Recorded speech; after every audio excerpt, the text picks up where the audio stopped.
जय गुरु जी संगत जी।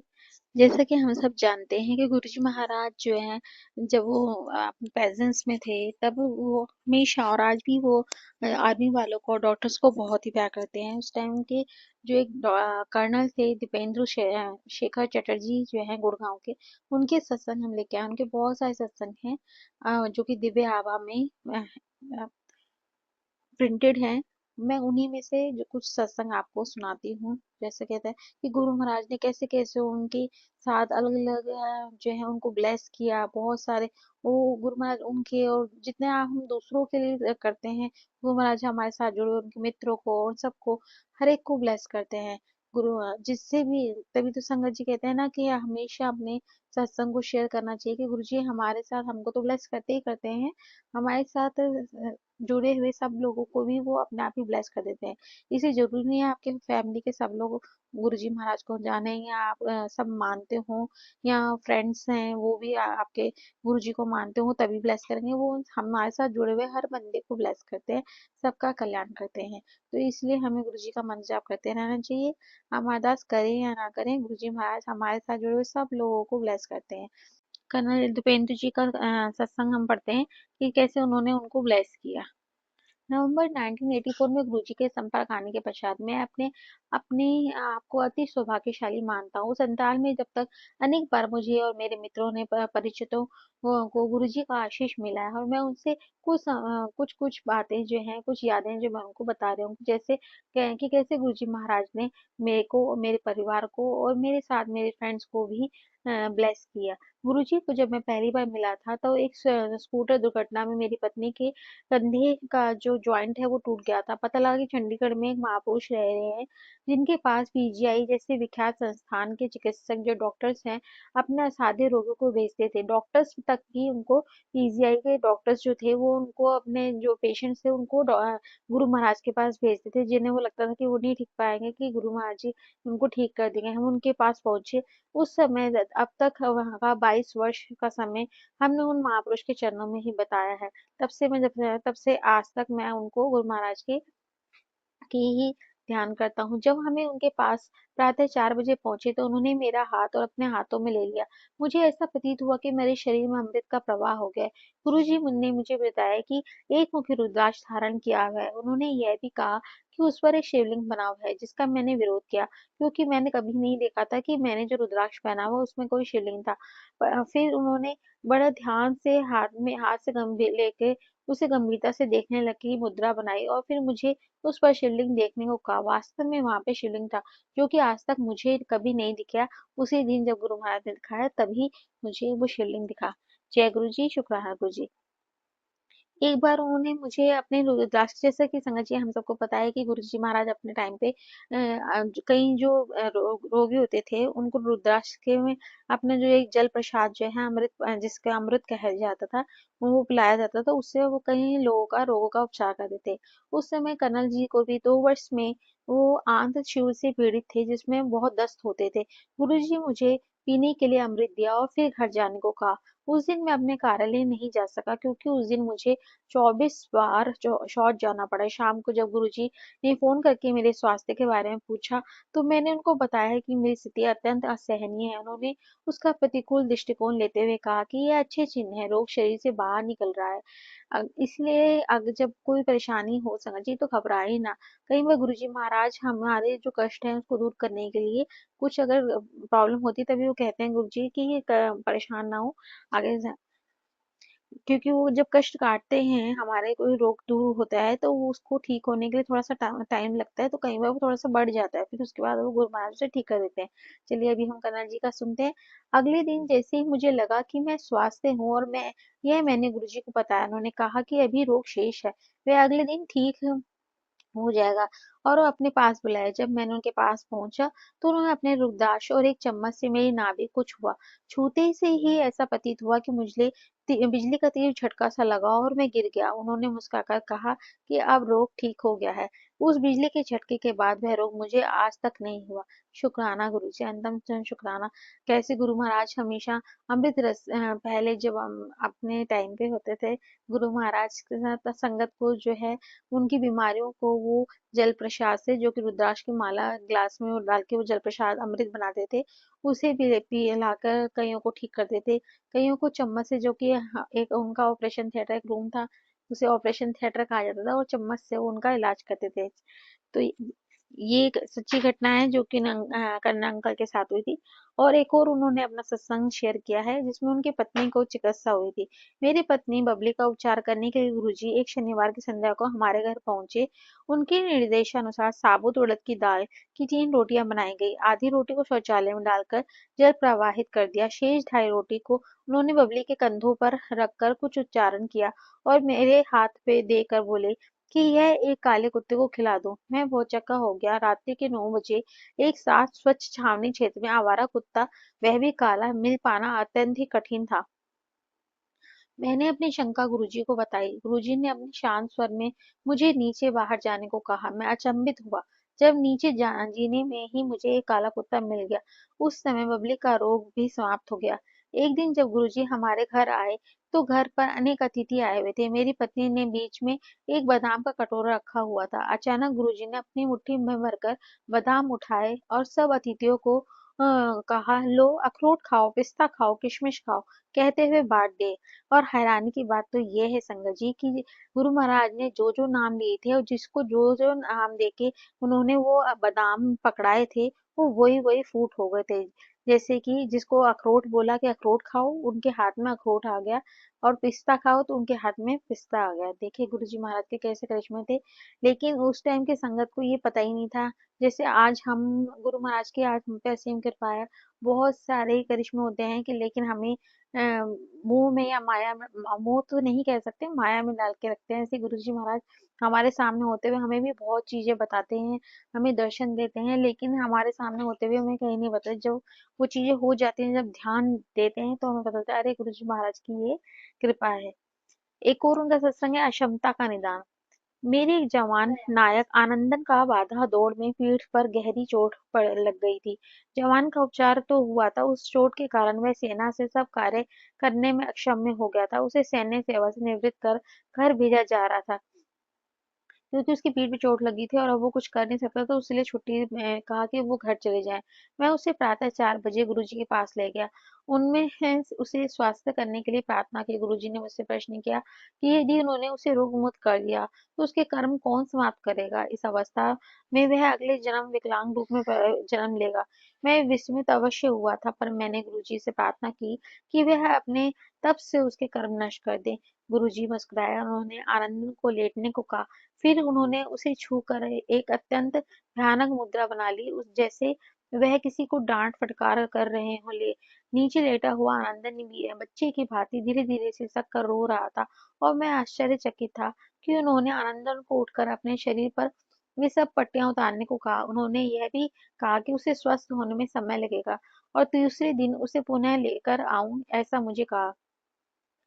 अगले दिन प्रातः जब मैं पीटी के लिए जा रहा था, तब मैंने आनंदन को अपने बैरक के बाहर दंड लगाते हुए देखा, जैसे वह अपना शक्ति प्रदर्शन कर रहा हो। मैंने उसे रोकने के लिए कहा तो वह बोला कि अब मैं मेरे को कोई दर्द नहीं है और मैं लग रहा है कि वह रोग मुक्त हो गया है।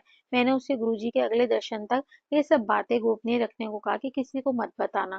तीसरे दिन जब हम गुरुजी के पास गए तो उन्होंने मुझे अपने पास बुलाया और आनंदन की ओर उंगली करते हुए कहा कि यह शनि के प्रकोप से बाहर आया है। आनंदन का रंग साफ हो गया था और उसका वजन भी 13 से 14 किलो घट गया था। गुरुजी ने फिर आनंदन से प्रश्न किया कि उनके छूने के बाद क्या हुआ था। आनंदन ने बताया कि तब से वह अब तक सोया ही नहीं है। गुरुजी ने तुरंत एक चाय की चम्मच से उसकी बाल्य ग्रंथि को छुआ और उन्होंने फिर मुझे निर्देश दिया कि आनंदन को बैरक में पहुंचाकर उसे सोने दो। गुरुजी के स्थान से बाहर निकलते ही उसने सिर मेरे कंधे पर टिका दिया और वह सो गया। वाहन चालक की ड्राइवर की सहायता से हमें उसे बैरक तक लेके गए और उसे उसके बिस्तर पे लिटा दिया। आनंदन 3 दिन तक सोता रहा और पूर्णतः रोग मुक्त हो गया। तदुपरांत चिकित्सक ने जब उसके परीक्षण किए तो उसे स्वस्थ देखकर वह आश्चर्यचकित रह गए। अब उनके पास उसे सब सैन्य सेवाओं के लिए योग्य घोषित करके अन्य कोई विकल्प नहीं था और उसे दोबारा ड्यूटी में ज्वाइन करा दिया। अंततः शुक्राना गुरु महाराज का है। ऐसे ही उनका एक उनकी पत्नी के जो मृत पत्नी के संपर्क का जो सत्संग है वो सुनते। Colonel D.R.P. चौधरी जो कि विदुर थे, चंडी मंदिर में हमारे घर के सामने ही रहते थे। एक दिन गुरुजी उनके घर गए और एक चित्र को देखकर उससे बारे में पूछा। कर्नल चौधरी ने कहा कि वह उनकी मृत पत्नी का है जिसे भाग्य ने उनसे सदा सदा के लिए दूर कर दिया है। गुरुजी बोले, वे तो कहीं नहीं गई है और क्या वह देखना चाहेंगे? हम असमंजस में थे। फिर उन्होंने अपना एक हाथ उठाया और हिलाया। अचानक वह चित्र हिलने लगा।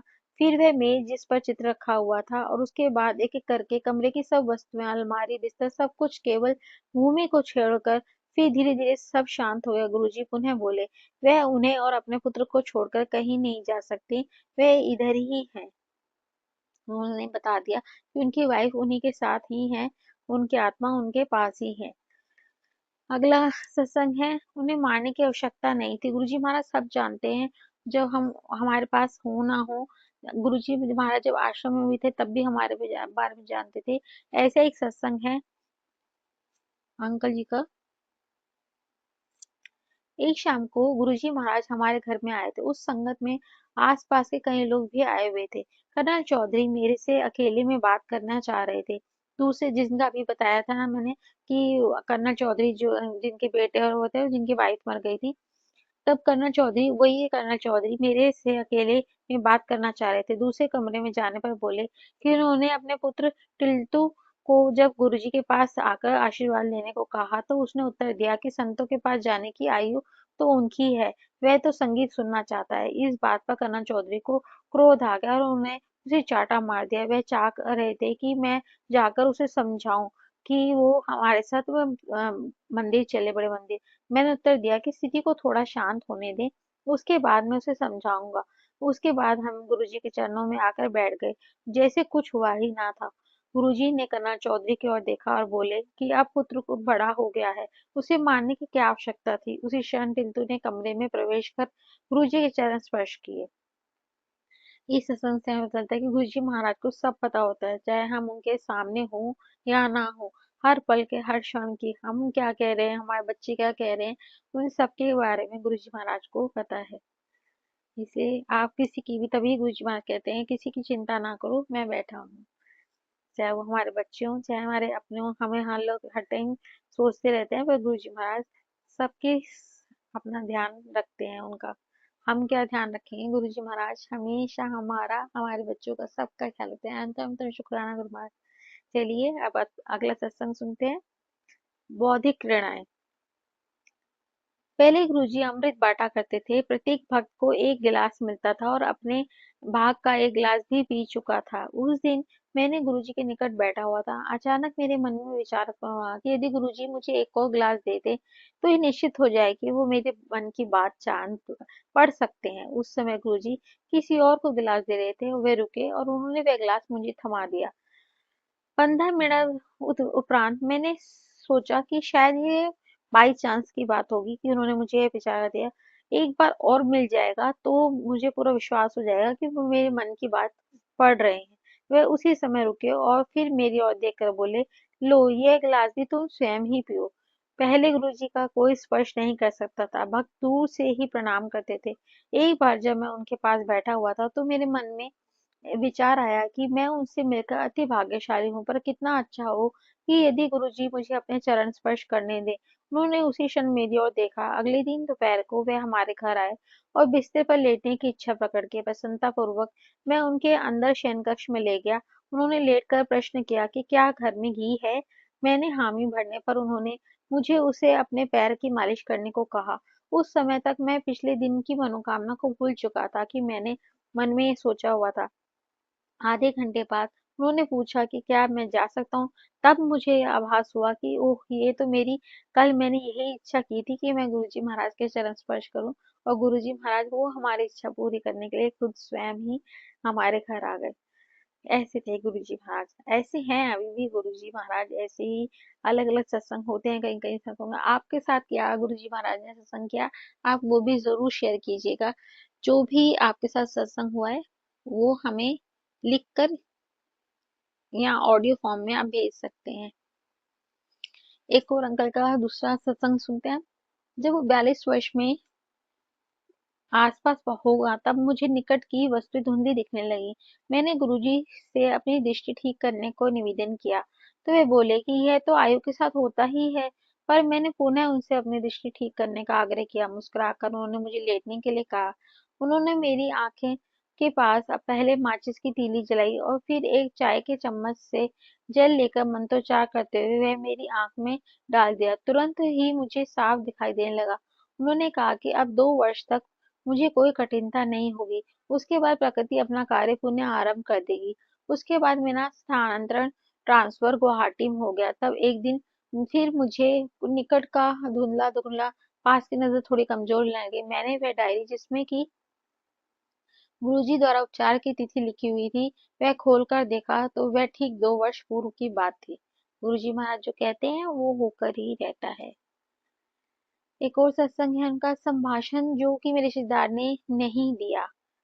जब हम चंडी मंदिर में रहते थे, एक दिन मेरे साडू ने जो समूह के सामने बोलने बोलने से कतराते थे, रांची में फोन किया कि हम गुरुजी से निवेदन करके उनके द्वारा सैन्य अधिकारियों को दिए जाने वाले भाषण को रद्द करवा दें। हम उनका चित्र लेकर गुरुजी के पास प्रातः 4 बजे पहुंचे। गुरुजी के कमरे में प्रवेश करते ही उन्होंने मुस्कुराकर कहा कि क्या मुझे अपने साडू को फोन आया है, वह कायर, उसे क्या चाहिए। जब हमने उन्हें समस्या बताई तो उन्होंने हमें बैठने को कहा और अपने अन्य कार्य करने लगे। समय बीत रहा था, हमने उनसे पुनः कुछ कहने की विनती करी पर उन्होंने हमें प्रतीक्षा करने को कहा। अचानक 8:05 पर उन्होंने उसका चित्र मांगा और उस पर अपनी उंगलियां फेरने के बाद कहा कि उन्होंने समस्या का अंतरित कर दिया है। अब वह भाषण एक ऐसा व्यक्ति देगा जो हिंदू नहीं है। उस शाम को मेरे साडू ने फोन पर बताया कि भाषण अब एक मुस्लिम अधिकारी देगा। जब हमने उनसे पूछा कि यह निर्णय कब लिया गया तो उन्होंने कहा कि प्रातः 8:05 पर। एक और सत्संग है उनका, उपचार नज़ले में असामान्य रोगों का। मेरी सेवादार छुट्टी गया था। मेरे मुझे एक अन्य सेवादार मिला जिसका योग परिवर्तन आरंभ हो चुका था। मेरे सूबेदार मेजर और मैं दोनों चिंतित थे। अब वह कैसे सेना में कार्यरत रहेगा और जवानों की बैरक में कैसे रहेगा। एक दिन जब गुरुजी मेरे घर आए तो मैंने उस लड़के को ठीक करने के लिए विनती करी। गुरुजी ने प्रश्न किया कि मैं कहाँ से ऐसे रोगी लेकर आता हूँ। मैंने उत्तर दिया कि गुरुजी यह तो उसका भाग्य है, उसे ठीक होना है, इसलिए वह मेरे पास है। गुरुजी ने उसकी पीठ पर एक चम्मच रखा और वह ठीक हो गया। एक दिन मुझे ज्वर हो रहा था और मैं धूप में लेटा हुआ था। दोपहर को 3 बजे गुरुजी हमारे घर आए। उन्होंने मेरे स्वास्थ्य के बारे में प्रश्न किया। मुझे सिर दर्द, बुखार और मुंह से गंदा स्वाद था। साथ में नाक भी बह रही थी। उन्होंने मेरी पत्नी को एक डॉक्टर को बुलाने को कहा। तुरंत कर्नल चौधरी ताप नापने का थर्मामीटर लेकर आए। उन्होंने मेरा टेम्परेचर नापा तो 103 डिग्री नापा। गुरुजी के प्रश्न करने पर उन्हें बताया कि औषधि से 48 घंटे में मैं ठीक हो सकता हूँ, अन्यथा 3 दिन लगेंगे। गुरुजी ने फिर मेरी पत्नी को एक चम्मच थोड़ा सा नमक और जल लाने को कहा। उन्होंने उस चम्मच से थोड़ा सा नमक और जल मिलाया और कुछ मंत्रोच्चार करके मेरी नाक में डाल दिए। मुझे लगा कि मेरे अंदर का सब कुछ बाहर निकल आएगा। मैं बाथरूम भागा और मेरी नाक से बहुत सा तरल निकला। मैं अपना मुंह धोकर आधा मिनट के बाद बाहर आया। गुरुजी ने डॉक्टर को पुनः मेरा टेम्परेचर लेने को कहा। गुरुजी ने वह 97.5 था। गुरुजी ने पूछा, अब मुझे कोई बहती नाक, सिर दर्द या मुंह में गंदा स्वाद है। अब तो मेरा उपचार हो गया था, अतः मेरा नकारात्मक उत्तर दिया। मतलब उनका बुखार ठीक हो गया था। गुरुजी ने जैसे ही उसका उनका इलाज किया, उनका टेम्परेचर बिल्कुल ठीक हो गया और बुखार 97 नॉर्मल हो गया।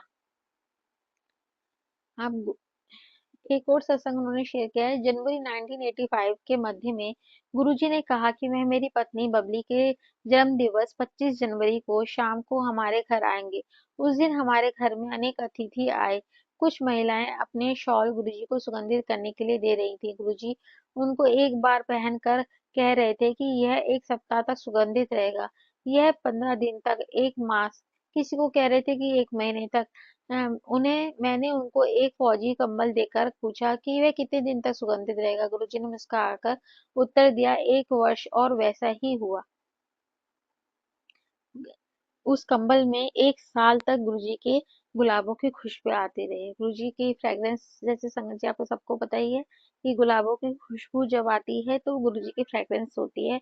वो अपनी प्रेजेंस का अनुभव कराते हैं गुलाब की प्रेजेंस से।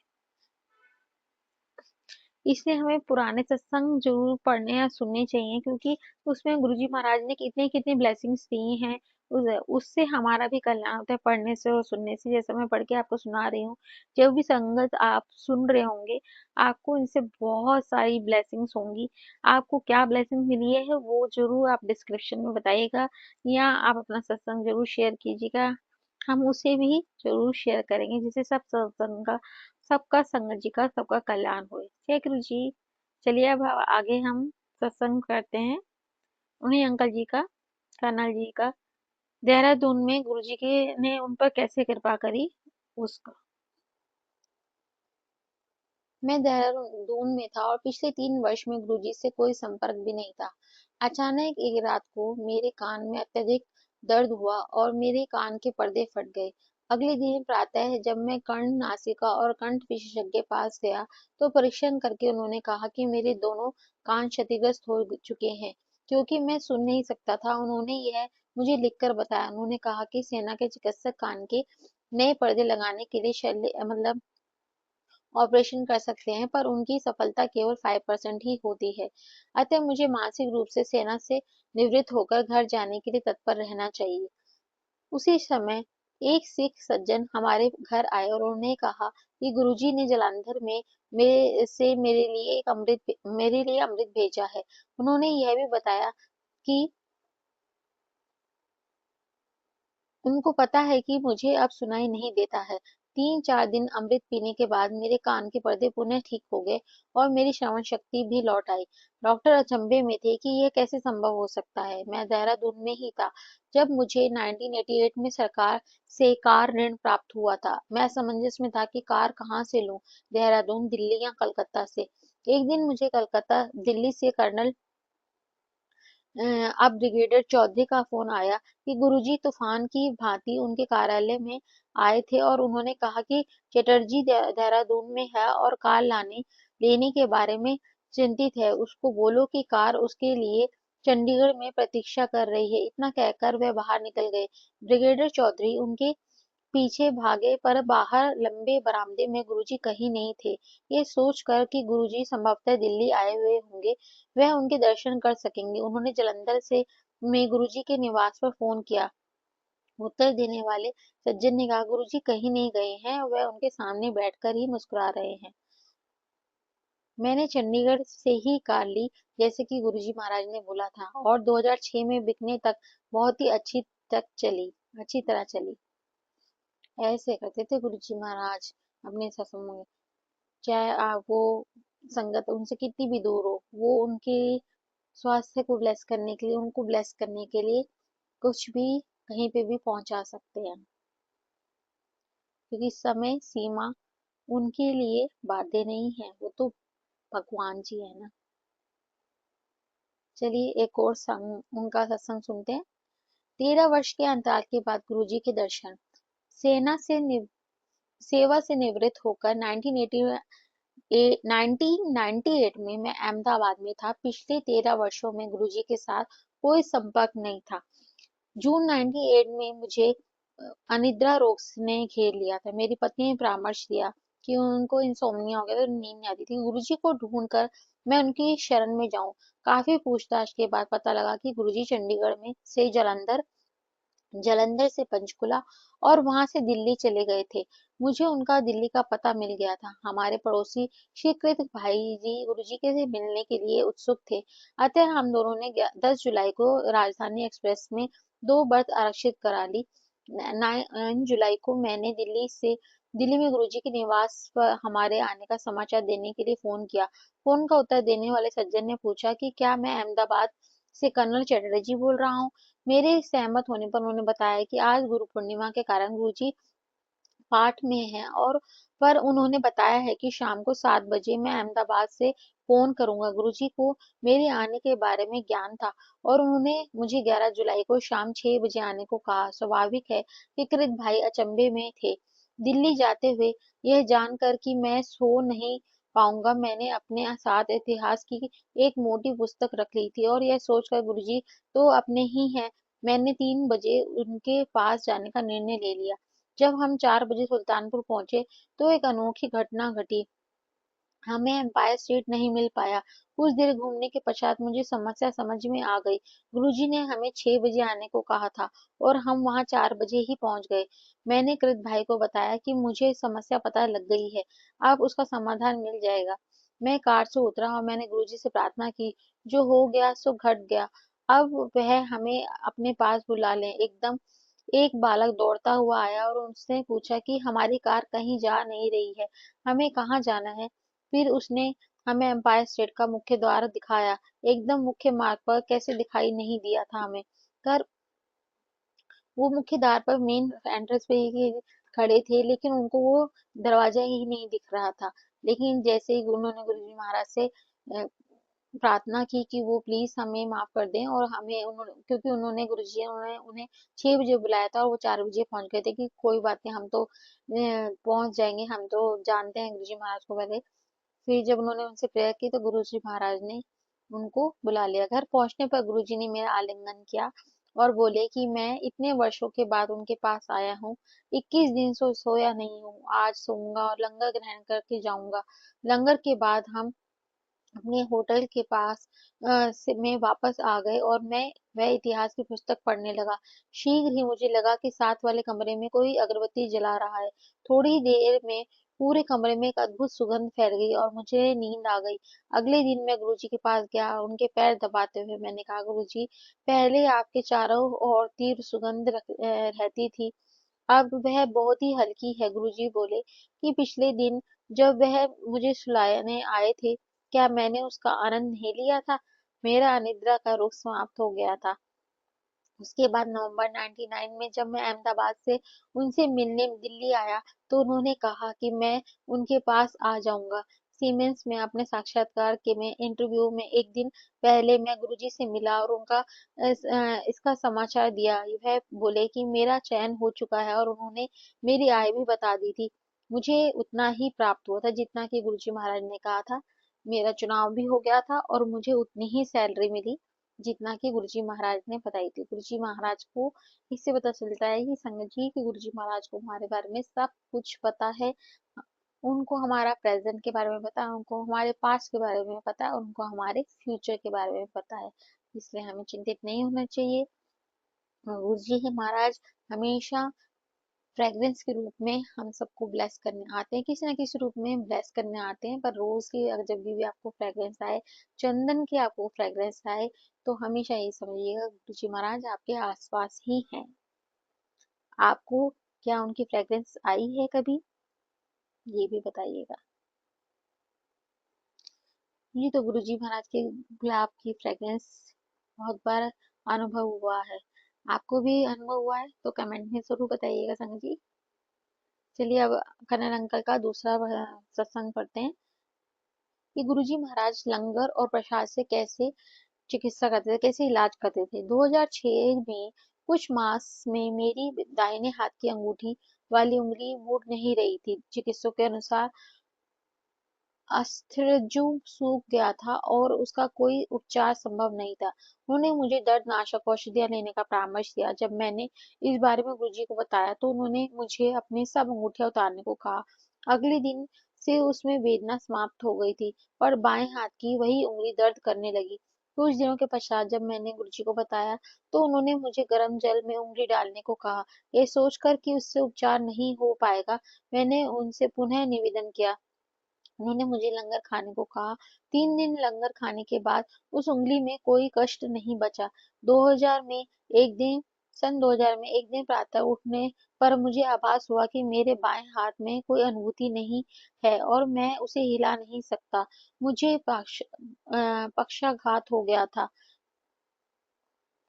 मिस पैरालाइज हो गया था। उस शाम को संगत जी जब गुरुजी प्रसाद बांट रहे थे, मैंने उनसे इस बात की चर्चा करी। उन्होंने मुझे प्रसाद दिया और थोड़ा जोर से बोले कि मैं उसे बाहर जाकर खा लूं। प्रसाद ग्रहण करते ही मेरे हाथ में सिरन हुई। उन्होंने मुझे पुनः प्रसाद दिया। मैंने वह भी खाया। अब मैं अपने हाथ की उंगलियां हिला सकता था। गुरुजी ने फिर से मुझे तीसरी बार प्रसाद दिया और उसे लेने के लिए 15 मिनट उपरांत मेरा हाथ बिल्कुल पहले की भांति हिलने डुलने लगा। संगत जी, इसीलिए ही कहते हैं कि गुरुजी महाराज जो अ, हमें लंगर प्रसाद देते हैं उसे पूरा खाना चाहिए। ये नहीं सोचना चाहिए कि नहीं हम ये तो खाते नहीं है। आप उसे सब्जियां या अन्य पदार्थ या कोई हलवा या ये सब चीजें सोच के ना खाएं, वो आपकी मेडिसिन है। इसको सोच के रखें, क्योंकि गुरुजी महाराज को आपके फ्यूचर के बारे में पता है, आपको प्रेजेंट के बारे में पता है। इसलिए प्रसाद को आप कि गुरुजी महाराज डॉक्टर हैं और वो हमें मेडिसिन दे रहे हैं, एज ए मेडिसिन खाएंगे। संगत जी, मैं यही आप सबसे कहती हूँ कि आप कभी भी जो भी लंगर प्रसाद जल प्रसाद मिले, जल प्रसाद अमृत है और लंगर प्रसाद आपकी मेडिसिन है, उस रूप में आप खाएं। आप डॉक्टर को, जैसे डॉक्टर को आप दिखाते हैं तो डॉक्टर जो मेडिसिन कहता है आप वो खाते हैं ना, उससे मना तो नहीं करते कि नहीं मैं तो ये नहीं खाऊंगा, मैं तो वो वाली गोली खाऊंगा। जो डॉक्टर कहता है वही खाते हैं ना। तो ऐसे ही लंगर प्रसाद जो आपको जितना मिला है उतना है आपको ही खाना है। उसे बांटा ना कीजिए कि अपनी मम्मी को दे दिया, अपने भाई बहनों को दे दिया, ये तू खा ले, मैं नहीं खा रहा, मैं ये सब्जी नहीं खाता। ये जो मिले जितना मिले आप उसे पूरा पूरा खाएं। यही मैं अरदास करती हूँ। एक और आप में सत्संग पढ़ते हैं उनका। देखिए जी, कन्नन अंकल जी का दूसरा सत्संग है कि कैसे उनके जो पत्नी के बाल झड़ने लगे थे, उसका सत्संग हम पढ़ते हैं। मेरी पत्नी के सिर के बाल सामने से झड़ने लगे थे। हम 3 वर्ष तक उसे गंजेपन को रोकने के सब प्रयास में विफल रहे। एलोवेरा के shampoo, arnica plus, Shahnaz Husain आदि। जब मैं दिल्ली आया, मैंने गुरुजी की समस्या से अवगत कराया। सुनते ही वे बोले, बबली आंटी। फिर हवा में अपना हाथ हिलाया और कहा, हट गया, कुछ समय लगेगा। एक समय में ही नए बाल आने लगे और शीघ्र ही उसका उपचार हो गया। 2003 में मुझे मूत्र रोग समस्या होने लगी। अंत में चिकित्सकों ने पुरस्थ ग्रंथि की शल्य क्रिया मतलब ऑपरेशन का उपचार किया। उन्होंने गुरुजी की संगत में मैंने मन ही मन से प्रार्थना की। तुरंत उन्होंने अपना दायां हाथ अपने सिर के ऊपर उठाया और एक मुद्रा बनाई। साथ ही अपने अंगूठे और तर्जनी को आपस में मला। मुझे लगा कि उन्होंने मेरे लिए कुछ किया है था, परंतु मन में संशय था। मैंने मन में ही निवेदन किया कि यदि वह मेरे लिए है तो गुरुजी कृपा मेरी ओर देखिए। और उन्होंने ऐसा ही किया और मुझे संतोष हो गया। अगले दिन से ही मैं स्वस्थ हो गया। देखिए कैसे गुरुजी महाराज ने हर पल हर टाइम जो है कर्नल अंकल की, उनके परिवार की, उनके फ्रेंड्स की और उनके साथ काम करने वाले सब लोगों की हमेशा रक्षा की है।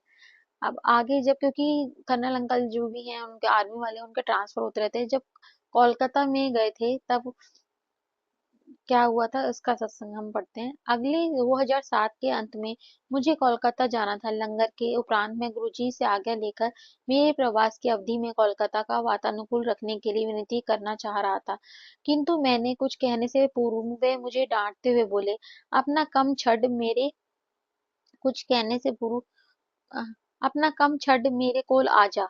मैं कुछ नहीं कह सका। बाद में उन्होंने गायत्री को बताया कि उन्होंने मेरे लिए कोलकाता से में वर्षा भेजी है। शुक्रवार की शाम को जब मैं राजधानी एक्सप्रेस गाड़ी में चढ़ा और मैंने कोलकाता में अपने संबंधी को फोन किया तो वे बोले कि वहां पर मूसलाधार वर्षा हो रही है। मैं कोलकाता में 9 दिन तक रहा और उस अवधि में यहाँ तो बादल छाए रहे, यहाँ वर्षा होती रही। दिल्ली वापस आने पर गुरुजी ने मुस्कुराकर मुझसे प्रश्न किया, कलकत्ते मियाँ सिंगा? मैंने उत्तर दिया, आपने मी सिंह आपने मेरे को इतनी जोर से डांट दिया कि मैं आपको बोल नहीं पाया था, लेकिन आपने दया करके मेरे मन की बात सुन ली थी। वह बोले, जा ऐश कर। एक बार कह दो गुरुजी, जा ऐश कर। का गुरुजी महाराज कैसे कितने प्यारे हैं कि उन्होंने खाली मन में कहा था कि जब मैं जहाँ मैं जा रहा हूँ वहाँ ट्रांसफर के लिए 6-7 दिनों के लिए, क्योंकि कोलकाता में बहुत चिपचिपा मौसम होता है, गर्मी सी होती है, तो उन्होंने कहा कि अच्छा मौसम हो जाए। गुरुजी महाराज ने वहां पे जब तक वो अंकल जी ठहरे थे, कर्नल अंकल जी, तब तक वहां पे हमेशा या तो बादल छाए रहे, यहाँ पे हल्की हल्की बारिश होती रही, मूसलाधार बारिश होती रही। अब उन्हीं अंकल जी का एक और, हम उनके साथ कितने सारे सत्संग हैं ना, तो हम दूसरा सत्संग पढ़ के बताती हूँ आपको कि कर्नल अंकल को एक दिव्य उपहार मिला। वो दिव्य उपहार क्या था, हम इस सत्संग में सुनते हैं। एक बार चंडीगढ़ में एक महिला को, जो मुख्यमंत्री की घनिष्ठ संबंधी थी, गुरुजी ने अपना हाथ उठाकर एक कर्णफूल प्रकट करके दिया। उस महिला ने कहा कि वह एक बालिका क्या करेंगी। गुरुजी ने अपना हाथ पुनः उठाकर एक और प्रकट करके दे दिया। वह महिला फिर से असंतुष्ट रही और बोली कि दोनों की बनावट में अंतर है। गुरुजी ने उत्तर दिया कि शिवजी ने जो देना था दे दिया, वह और कुछ नहीं दे कर सकते। एक बार लंगर के उपरांत जब एम्पायर स्टेट के में संगत में बहुत कम भक्त बचे थे, तब हम सब गुरुजी के आसपास बैठ गए। उन्होंने हरमिंदर सिंह सीमेंस का निर्देश से पूछा, क्या उन्होंने मेरे संस्मरण सुने हैं। उनके नकारात्मक उत्तर पर मुझे अपने संस्मरण सुनाने को कहा गया। अचानक ही थोड़ी देर में गुरुजी की मुद्रा स्थिर होकर अति कठोर हो गई और मुख लाल हो गया। फिर एकदम उन्होंने अपना एक हाथ उठाया और उसमें से एक डमरू जैसी वस्तु प्रकट की। उन्होंने वह मेनका गांधी के हाथ में दिया और स्वयं मूर्ति सदृश अचल होकर नमस्कार मुद्रा बना ली। कुछ समय पश्चात वह बोले, देखें शिवजी ने क्या दिया है। उस डमरू को तोड़ने पर उसमें से खोए प्रसाद निकला। उन सबको बांटने के बाद भी कुछ बच गया था। वह उन्होंने मेनका को दिया और बोले कि उसे फ्रिज में नहीं रखना है और वह कभी खराब नहीं होगा। यहाँ ये सारे संगत जी, ये सारे के सारे सत्संग जो है कर्नल दीपेंद्र शेखर चटर्जी के गुड़गांव जी के थे, जो अभी तक, जो कि हमारी दिव्य आभा में प्रकाशित हैं, जो मैंने पढ़ के सुनाया। कितने अद्भुत और कितने ही ब्लेसिंग्स दी हैं गुरुजी महाराज ने इसको पढ़ के मुझे और आप सब संगत को। हम पे असीम ब्लेसिंग्स दिए हैं, उसका अनंतम अनंतम शुक्राना गुरु महाराज। जय गुरु जी, शुक्राना गुरु जी।